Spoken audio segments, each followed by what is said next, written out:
আমি আপনাদের সামনে কোরআনুল কারীমের একটা ছোট্ট সূরা, সময় যেহেতু ঘন্টা দেড় ঘন্টা, অল্প সময়, ছোট একটা সূরা।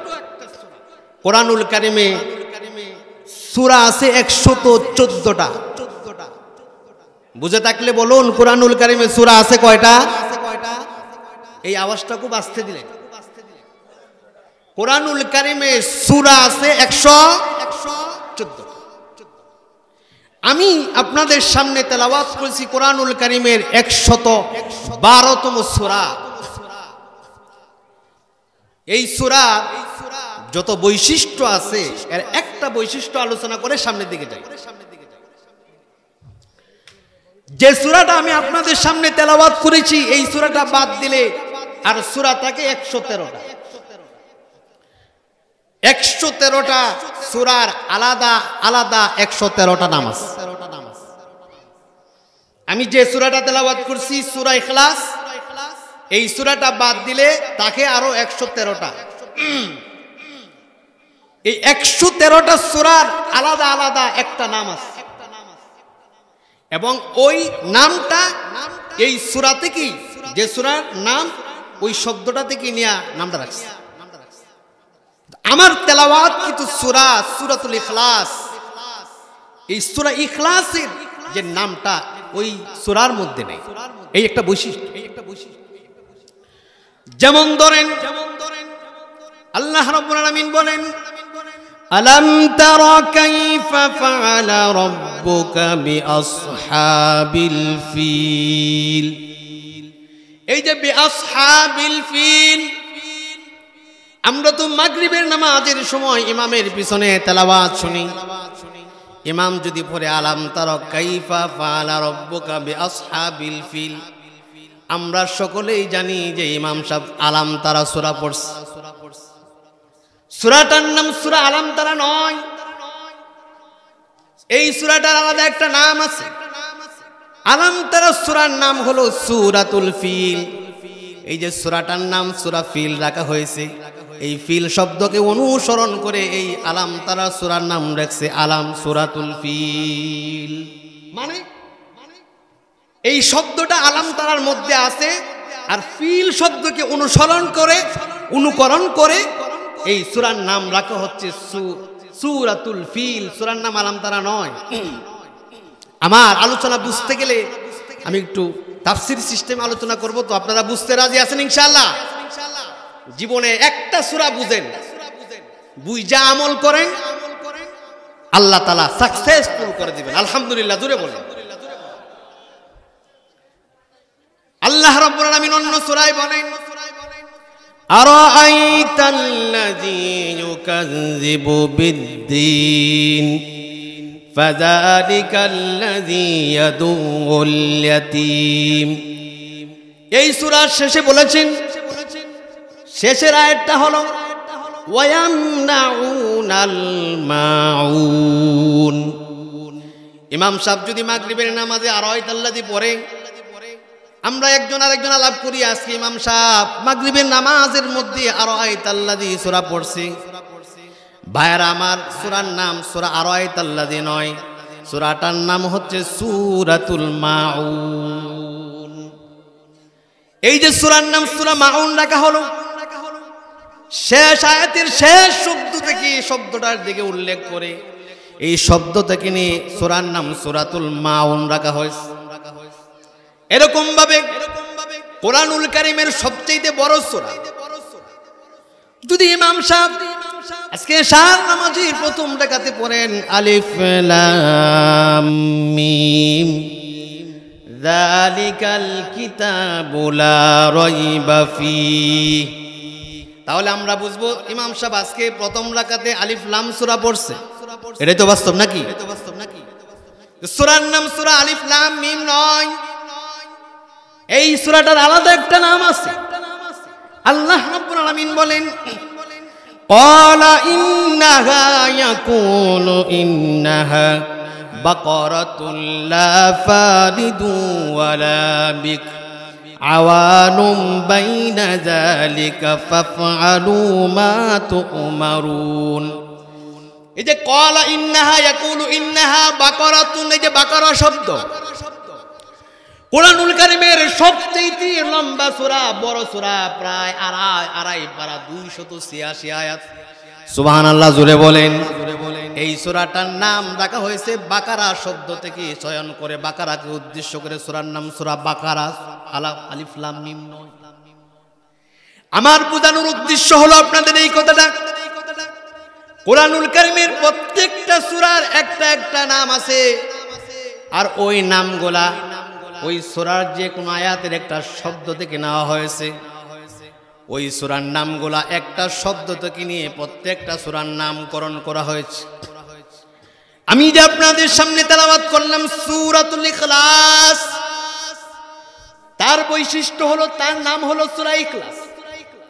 ইখলাস শব্দটা কুল হুয়াল্লাহ সূরার মধ্যে সারাদিন খোঁজাখুঁজি করলেও পাবেন না। এই সূরার নামটা সূরার মধ্যে নাই, আল্লাহ তাআলা অন্য জায়গা থেকে নাম রেখেছেন। সুবহানাল্লাহ, জুড়ে বলে।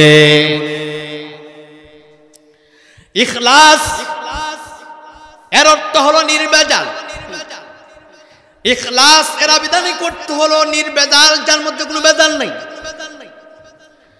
ইখলাস আপনার আমার জন্য কত জরুরি, কত জরুরি একটু শুনুন।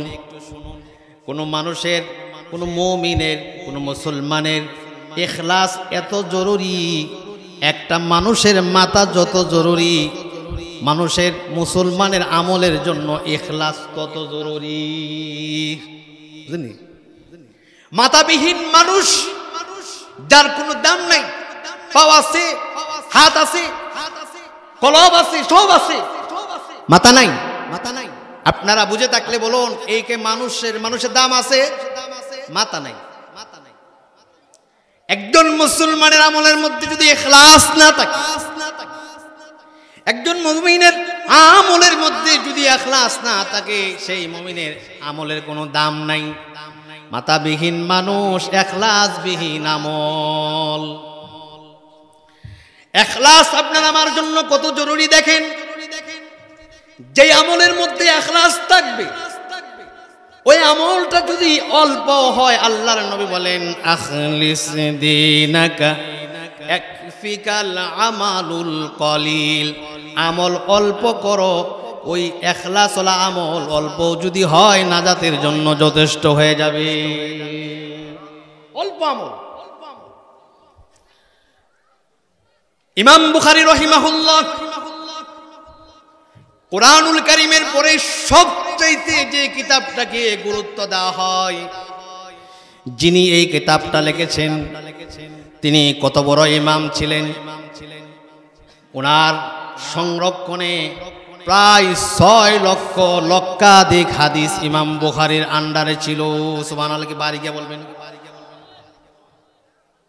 6 লক্ষ হাদিসের ইমাম, এটা নিয়ে মতনৈক্য আছে, কিন্তু এই কথা নিয়ে মতনৈক্য নাই। যিনি ইমাম বুখারী লক্ষ হাদিসের ইমাম ছিলেন, এই কথা নিয়ে কারো মতবিরোধ নেই, মতনৈক্য নেই।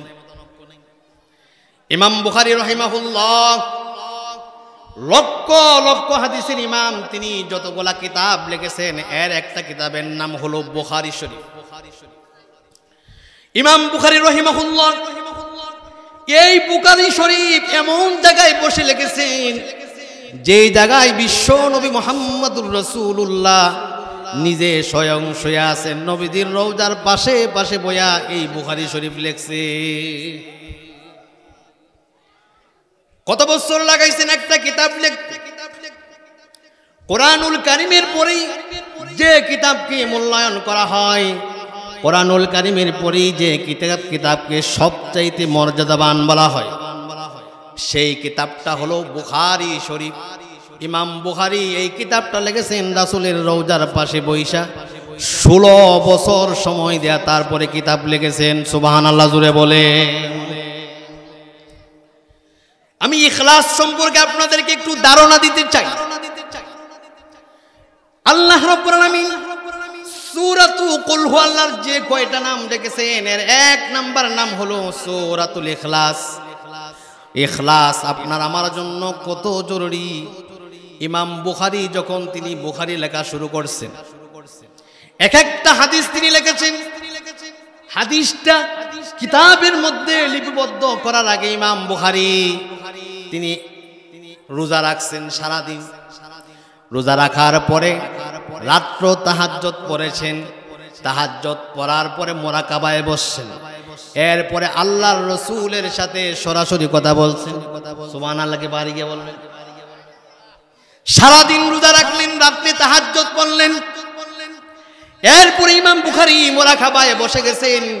বিশ্ব নবীজির রওজার সামনে মুরাকাবায় বৈশা বৈশা বলেন, ইয়া রাসূলুল্লাহ, রোজা রাখলাম, তাহাজ্জুদ পড়লাম, এবার আমি এই হাদিসটা সম্পর্কে আপনাকে বলতে চাই। আপনি যদি বলেন এই হাদিসটা বুখারী শরীফে লিপিবদ্ধ করব, যদি না বলেন তাহলে হাদিসটা লিখব না, বাদ দেয়া দিব। সুবহানাল্লাহ জোরে বলুন। এইভাবে করে ইমাম বুখারী 16টা বছর মেহনত করে তিনি এই কিতাবটা লিখেছেন। এক একটা হাদিস লিখতে গিয়া আল্লাহর নবীর সাথে সাক্ষাৎ করেছেন।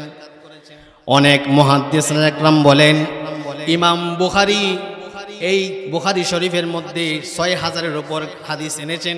6000 বার আল্লাহর নবীর সাথে সাক্ষাৎ করেছেন। সরাসরি ইমাম বুখারী কথা বলেছে।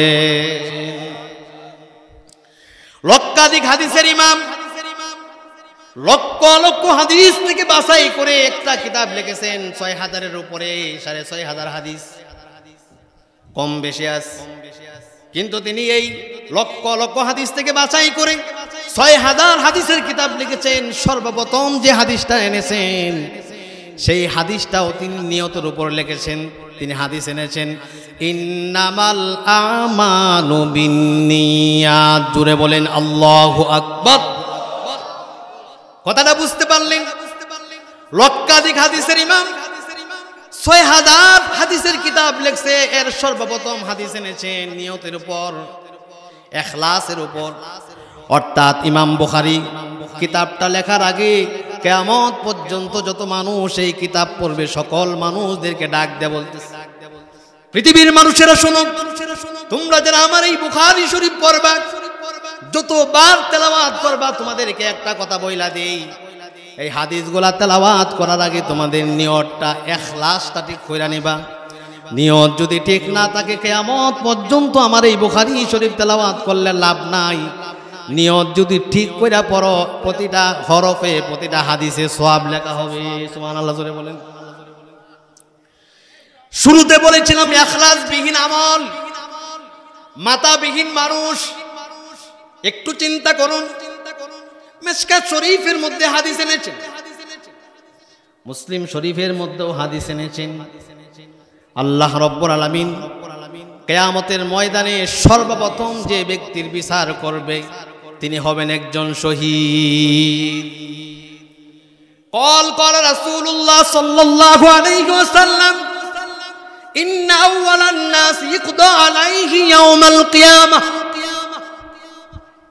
আপনার আমার জন্য ইখলাস কত জরুরি, আপনার আর আমার আমলের সাথে ইখলাস কত জরুরি একটু এই হাদিসটা শুনলে আন্দাজ করতে পারবেন।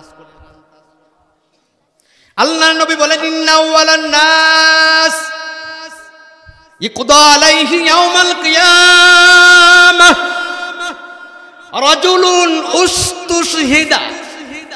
আল্লাহর নবী বলেন কিয়ামতের ময়দানে সর্বপ্রথম যার বিচার করা হবে তিনি হবেন একজন শহীদ। শহীদকে আল্লাহর সামনে আনা হবে, উপস্থিত করা হবে। শহীদকে আনার পর ফাউতিয়া বিহি ফাআররাফাহু নি'মাত। এই শহীদের সামনে আল্লাহর পক্ষ থেকে দুনিয়া প্রদত্ত যত নিয়ামত দেওয়া হয়েছিল প্রত্যেকটা নিয়ামত আল্লাহ শহীদের সামনে পেশ করে দিবেন। ফাউতিয়া বিহি ফাআররাফাহু নি'মাহ।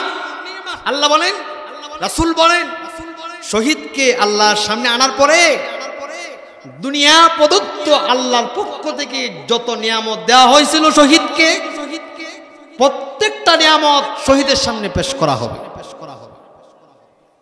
সমস্ত নিয়ামত পেশ করার পরে শহীদ যখন দেখতে পাবে দুনিয়া প্রদত্ত আল্লাহর পক্ষ থেকে নিয়ামত, শহীদ দেখার সাথে সাথে প্রত্যেকটা নিয়ামত সে চিনে ফেলবে। ফাআরাফাহা, চিনতে পারবে। আল্লাহু আকবার, জোরে। শহীদ চিনতে পারবে যে হ্যাঁ, দুনিয়া থাকতে আল্লাহর পক্ষ থেকে আল্লাহর প্রদত্ত এই প্রত্যেকটা নিয়ামত আমি ভক্ষণ করছি। সিনালাই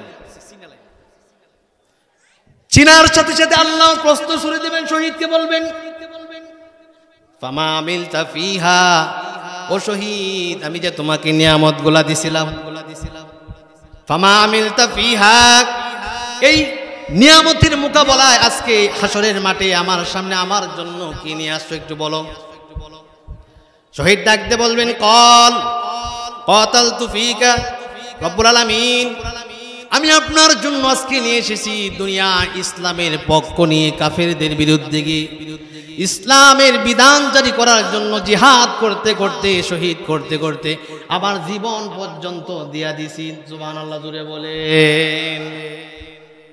শহীদ এই কথা বলার পরে শহীদ বলবে কাতালতু ফিকা, আল্লাহ তাআলা নিয়ামতের মোকাবেলায় ইসলাম প্রতিষ্ঠায় কাফেরদের বিরুদ্ধে ইসলামের পক্ষ নিয়ে যুদ্ধ করতে করতে আমার জীবনটা দিয়ে দিছি। কথা ভালো না খারাপ? জোরে বলেন। আল্লাহ বলবেন কাযাবতা, মিথ্যা বলছো। হাদিস বলার সময় নাই, বাংলাটা শুনে নেন।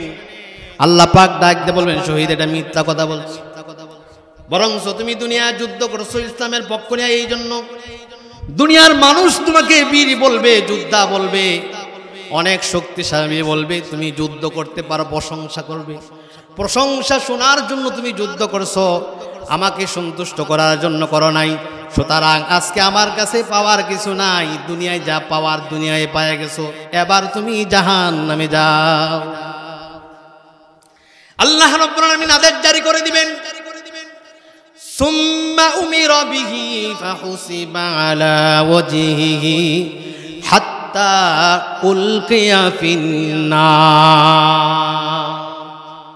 আল্লাহ রাব্বুল আলামিন আদেশ জারি করে দিবেন, এই শহীদকে ধরো, তার মাথাটা নিচের দিকে দিয়া দাও, পা গোলা উপরের দিকে দিয়া দাও। আপনারা একটু চিন্তা করুন তো, একটা ব্যক্তি তার জীবনটা দিয়া দিছে ইসলাম প্রতিষ্ঠা করার জন্য, শুধু নিয়ত ঠিক না থাকার কারণে, একটু এরফের হওয়ার কারণে জীবন দেওয়ার পরেও তাকে জান্নাতের পরিবর্তে জাহান্নামে যাওয়া লাগতেছে। নাউজুবিল্লাহ জুড়ে বলে। আল্লাহ যখন বলবেন শহীদকে ধরো আর শহীদের মাথাটা নিচের দিকে দেয়া দাও, পা গুলা উপরের দিকে দেয়া দাও। হাদিসের ভাষায় হয় যদি পা গুলা উপরের দিকে দেওয়া হয়, মাথা নিচের দিকে দেওয়া হয়, আর যদি তাকে টানা হয়, আল্লাহ বলবেন টানতে টানতে তাকে জাহান্নামে নিয়ে যাওয়া হয়। পরিস্থিতিটা এমন দাঁড়ায় তার নাকটা মাটির সাথে লাইগা তাকে শেষরাইতে শেষরাইতে তাকে টানিয়া জাহান্নামে নিবে। 2 নম্বরে যে ব্যক্তিকে আল্লাহ রাব্বুল আলামিন ডাকবেন বিচারের জন্য, ওয়ারাজুলুন তাআল্লামাল ইলমা ওয়া আল্লামাহ ওয়া ক্বরাআল কুরআন। একজন আলেমকে আল্লাহ পাক ডাকবেন, ডাকার পরে আলেমের সামনে শহীদের মতো দুনিয়া প্রদত্ত প্রত্যেকটা নিয়ামত পেশ করে দিবেন। আল্লাহ রাব্বুল আলামিন বলবেন ও আলেম, দুনিয়া প্রদত্ত যে নিয়ামতগুলো দিলাম, এই নিয়ামতের মোকাবেলায় আজকে আমার জন্য কে নিয়ে আসছো? আলেম ডাকতে বলবে রব্বুল আলামিন, আমি নিজে আলেম হইছি, অন্যকে আলেম বানাইছি, এমনকি ওয়াকরাআতুল কুরআন ফিকা, আপনার সন্তুষ্টির জন্য আমি দুনিয়ায় কোরআন তেলাওয়াত করছি। সুবহানাল্লাহ জুড়ে বলেন। কথা ভালো না খারাপ? আলেম যখন এই কথা বলবে রব্বুল আলামিন ডাকতে বলবেন আলেম, এটা তোমার মুখের কথা, অন্তরের কথা নয়। আল্লাহ পাক ডাকতে বলবেন মিথ্যা কথা বলছো, দুনিয়ায় তুমি আলেম হইছিলা, এই জন্য মানুষ তোমাকে আলেম বলবে, মানুষ তোমাকে বড় বক্তা বলবে, সুন্দর কোরআন তেলাওয়াত করতে পারো, মানুষ তোমাকে কোরআন তেলাওয়াতকারী বলবে। এটা দুনিয়াতে বলা হয়ে গেছে, আজকে আখিরাতে আমার কাছে কোনো পাওনা নাই, পাওনা দেওয়া হয়ে গেছে। আল্লাহ রাব্বুল আলামিন আদেশ করবেন যে তার মাথাটা নিচের দিকে দাও, পা উপরের দিকে দাও, টানতে টানতে জাহান্নামে নিয়ে যাও। 3 নম্বরে একজন ধনাঢ্য ব্যক্তিকে ডাকবেন, একই অবস্থায় আল্লাহ জিজ্ঞাসা করবেন ধনাঢ্য ব্যক্তি তুমি কি নিয়ে আস? ব্যক্তি ডাকতে বলবে রব্বুল আলামিন, দুনিয়ায় এমন কোনো ভালো কাজ নাই যেখানে আমার কোনো অবদান নাই, মসজিদ বলেন, মাদ্রাসা বলেন, রাস্তা বলেন, ঘাট বলেন, অসহায় মানুষের পাশে এমন কোনো জায়গা নাই যেখানে আমার কোনো অবদান নাই।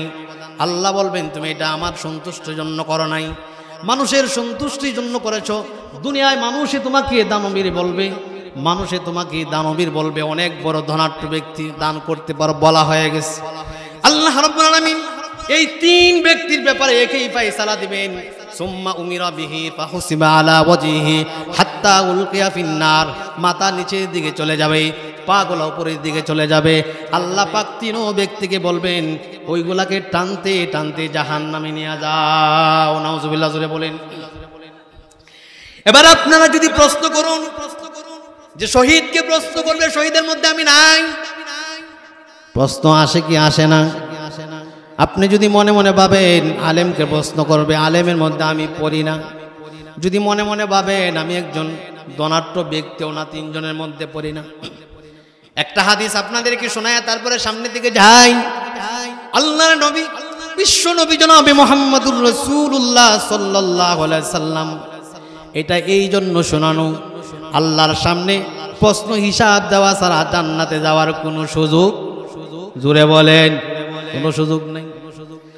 হযরতে আনাস হাদিস বর্ণনা করেছেন, তিনি বলেন লা তাযালু কদামা ইবনে আদম ইনদা রাব্বিহি ইয়াউমাল কিয়ামাহ। হযরতে আনাস আল্লাহর রাসূল থেকে হাদিস বর্ণনা করেছেন, তিনি বলেন নবীজি বলেছেন ও আমার উম্মতেরা শোনো, বনি আদমের কোনো সন্তান, একটা সন্তান এমন থাকবে না তাদের সকলের অবস্থা এমন হবে দুইটা পাও লাড়ানোর পর্যন্ত সুযোগ থাকবে না, উলঙ্গ অবস্থায় কিয়ামতের ময়দানে, হাসরের ময়দানে দাঁড়ায় থাকতে হবে। নবীজি বলেন আদম সন্তানের এমন কেউ নাই, পাঁচটা প্রশ্নের জবাব না দেওয়া পর্যন্ত কোথাও যেতে পারবে না। যাওয়া তো দূরের কথা, নিজের পা পর্যন্ত লড়াতে পারবে না। আপনারা এখান থেকে সূর্যটা কত দূর বলতে পারবেন? 9 লক্ষ মাইল দূরে থাকবে না, সূর্য একবারে কাছে চলে আসবে। এই সূর্য কাছে চলে আসা হাসরের মাঠে মানুষগুলা হাহাকার করবে, বাবা তার মাকে চিনবে না, মা বাবাকে চিনবে না। এই অবস্থায় পাঁচটা প্রশ্নের জবাব আল্লাহর কাছে আমাদের প্রত্যেককেই দিতে হবে, জানার দরকার আছে না নাই? এক নম্বর প্রশ্ন হলো আন উমরিহি ফিমা আফনা। আল্লাহ রাব্বুল আলামিন প্রশ্ন করবেন বান্দা, আমি তোরে 60-70 বছরের একটা জিন্দেগি দিছিলাম, হায়াত দিছিলাম, এই জীবনের শুরু থেকে নিয়ে শেষ পর্যন্ত এই হায়াত কোন কাজে ব্যয় করছো? এর জবাব আজকে আমার কাছে দেয়া যাও, তারপরে পা লড়াইবা। ওয়ান শাবাবিহি ফিমা আবলা। শুধু যৌবনকাল সম্পর্কে আল্লাহ রাব্বুল আলামিন বান্দাকে প্রশ্ন করবেন, বান্দারে তোর যৌবনকালটা কোন কাজে ব্যয় করছস? যৌবনকালের হিসাব দিয়া যা। ওমালিহি ফি ওমালিহি মিন আইনা ইকতাসাবা। সম্পদ কোন কাজে কেমনে আয় করছো, কেমনে কামাই করছো, হিসাব দেয়া যাও। সম্পদ কোন কাজে ব্যয় করছো এটারও হিসাব দেয়া যাও। পাঁচটা প্রশ্নের জবাব না দেওয়া পর্যন্ত পা লাড়ানোর সুযোগ নাই। জোরে বলেন আল্লাহু আকবার। এই হলো ইখলাস। আল্লাহ রাব্বুল আলামিন এই সূরার নাম রেখেছেন সূরাতুল ইখলাস, যার কোনো ভেজাল নাই। ইখলাস মানে হলো নির্ভেজাল। আল্লাহ তাআলা আমাদের সকলকে ইখলাসের সাথে যতটুকুই আমল করি ইখলাস সহ আমল করার তৌফিক দান করুন। জোরে বলেন আমিন। সূরাতুল ইখলাসের নাম বললাম, এবার আসুন এই ছোট্ট সূরাটার ফজিলত সম্পর্কে একটু জেনে নিই। জানার দরকার আছে না নাই? জোরে বলেন সূরাতুল ইখলাস। আপনারা যদি বলেন হুজুর আপনি ঢাকা থেকে আইছেন, কুল হু আল্লাহ তাফসীর শোনাইতে আইছে, আল্লাহ তাআলা বলেন যে আমার কোরআনের একটা আয়াত, একটা শব্দ ব্যাখ্যা করো, তাফসীর করো, লিখতে থাকো, কলম শেষ হবে, কালি শেষ হবে, একটা শব্দের তাফসীর শেষ করতে পারবে না। সুবহানাল্লাহ। এবার শুনুন সূরাতুল ইখলাস সম্পর্কে একটা ফজিলত। বিশ্বনবী জনাবে মুহাম্মদুর রাসূলুল্লাহ সাল্লাল্লাহু আলাইহি সাল্লাম বলেন, উম্মতেরা রে একটু শোনো, আমার এই ছোট্ট সূরাটার ফজিলত শোনো। নবীজি বলেন, আমার উম্মতের কেউ যদি সহি এবং শুদ্ধ করে সূরাতুল ইখলাস একবার তেলাওয়াত করতে পারে, একবার তেলাওয়াত করলে কোরআন শরীফের 10 পারা তেলাওয়াত করার সম পরিমাণ সওয়াব আল্লাহ তাআলা দিয়া দিবে। সূরাতুল ইখলাস সম্পর্কে নবীজি বলেন, এই যে একবার পড়লে 10 পারা সম পরিমাণ সওয়াব পাওয়া যায়। শর্ত লাগাইছেন একটা। শর্ত কয়টা? জোরে বলেন। একটা মাত্র শর্ত লাগাইছেন। শর্তটা হলো এই, শুদ্ধ করে তেলাওয়াত করতে হবে, অশুদ্ধ তেলাওয়াত করলে হবে না। আজকে যদি মাহফিলের পরে বলি, মাহফিলে যারা আসছেন প্রত্যেককে 1000 করে টাকা দেওয়া হবে। মাহফিলের পরে কেউ যাবেন না, একজন একজন করে সিরিয়াল ধরবেন, 1000 করে টাকা দেওয়া হবে, কেউ যাবেন না। লাইন কি ছোট হবে না বড় হবে?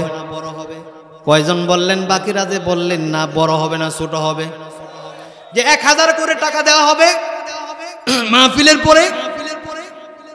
শর্ত হলো সিরিয়াল ধরবেন, সিরিয়াল অনেক বড় হবে। এরপর কোন যদি বলা হয় যে সূরা, ছোট্ট একটা সূরা সূরাতুল ইখলাস, এইটা যারা যারা শুদ্ধ করে বলতে পারবেন তারাই শুধু লাইনে দাঁড়ান, আর বাকিরা সব লাইন থেকে কেটে ভরেন। লাইন কি বড় থাকবে না ছোট হবে? জোরে বলেন। আমার ঢাকা মসজিদের প্রায় 1000 মুসল্লি হয়, এখানে কয়জন মানুষের চাইতে ডাবল মানুষ হয়, 2টা মাহফিলের সমান হয়। আমি বললাম, বলুন তো নামাজ ভাঙ্গার কারণ কয়টা? কোরআন শরীফ হাতে নিয়ে বলছি, 1000 মানুষ যেইভাবে জবাব দেওয়ার কথা ছিল জবাব দিতে পারে নাই। অল্প কয়জন বলছে, বাকি 180 জনই বলতে পারে নাই। নাউজুবিল্লাহ জোরে বলেন। কোরআনুল কারীম আপনার আমার জন্য আমার একটা বিষয়। কেমন বিষয়? নামাজ যদি আপনি শুদ্ধ করতে চান, নামাজটা যদি আপনি আল্লাহর কাছে পৌঁছাইতে চান, কোরআন শুদ্ধ করা ছাড়া এর কোনো বিকল্প নাই। নামাজ ভাঙ্গার কারণ কয়টা? নামাজ ভাঙ্গার কারণ কয়টা? আমি বইলা দেই 19টা। নামাজ ভাঙ্গার কারণ কয়টা? আরো জোরে বলেন কয়টা? নামাজ ভাঙ্গার কারণ 19টা। নামাজের ফরজ হলো 13টা, নামাজের ওয়াজিব হলো 14টা। নামাজ ভাঙ্গার কারণ 19টা। আর 1 নম্বরে লিখেছেন, নামাজে কোরআন শরীফ অশুদ্ধ তেলাওয়াত করলে নামাজ ভঙ্গ হয়ে যায়। নাউজুবিল্লাহ জোরে বলেন। 19টা নামাজ ভাঙ্গার কারণ। এর 1 নম্বরে এনেছেন, নামাজের মধ্যে কোরআন শরীফ অশুদ্ধ তেলাওয়াত করলে নামাজ ভঙ্গ হয়ে যায়, নামাজ আর নামাজ থাকে না। এবার যদি বলেন যে হুজুর অশুদ্ধ কোনটা? অশুদ্ধ হলো ওই জিনিস যে জায়গায় যে হরফ লেখা আছে ওই হরফ উচ্চারণ না করে অন্য হরফ উচ্চারণ করা। যেই জায়গায় টান আছে টান দিলেন না, টান না দিয়া চলে গেলেন। যে জায়গায় টান নাই আপনি জোরে একটা টান মারলেন, আছে না নাই? একটা কথা বল, এখানে যারা সন্তানের বাবা আছেন, যারা সন্তানের বাবা আছেন, প্রত্যেকের উপর দায়িত্ব আপনার সন্তানকে কোরআন শিক্ষা দেওয়াটা আপনার নৈতিক দায়িত্ব। আল্লাহর উপর ঈমান আনা যেই রকম ফরজ, নামাজ পড়া যেই রকম ফরজ, রোজা করা যেই রকম ফরজ, হজ করা যেই রকম ফরজ, যাকাত দেওয়া যেই রকম ফরজ, নামাজের জন্য কোরআন শুদ্ধ করে তেলাওয়াত করা ঠিক সেই রকম ফরজ, কম নাই আরো বেশি।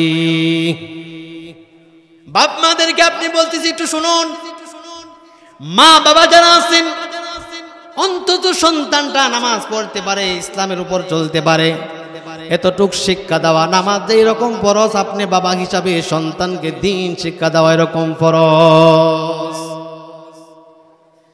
আগে সকালবেলা যদি বাড়ি থেকে বের হইতাম মক্তবে যাওয়ার জন্য,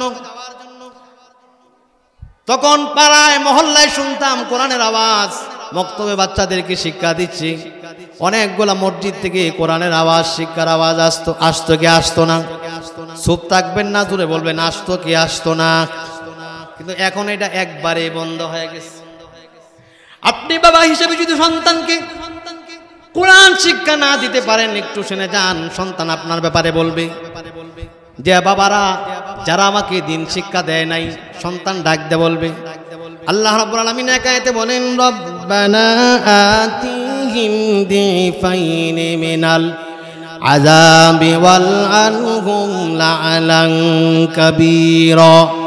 সন্তানদেরকে আল্লাহ রাব্বুল আলামিন জাহান্নামে যাওয়ার জন্য অর্ডার করে দিবেন। সন্তানরা জাহান্নামে যাবে না, বলবে, আল্লাহ বলবেন তোদেরকে বলছি জাহান্নামে যেতে যাস না কেন? আল্লাহ তাআলা ডাক দে বলবেন, সন্তানকে যখন ডাক দে বলবেন জাহান্নামে যাও না কেন? সন্তান বলবো যাব না এই জন্য।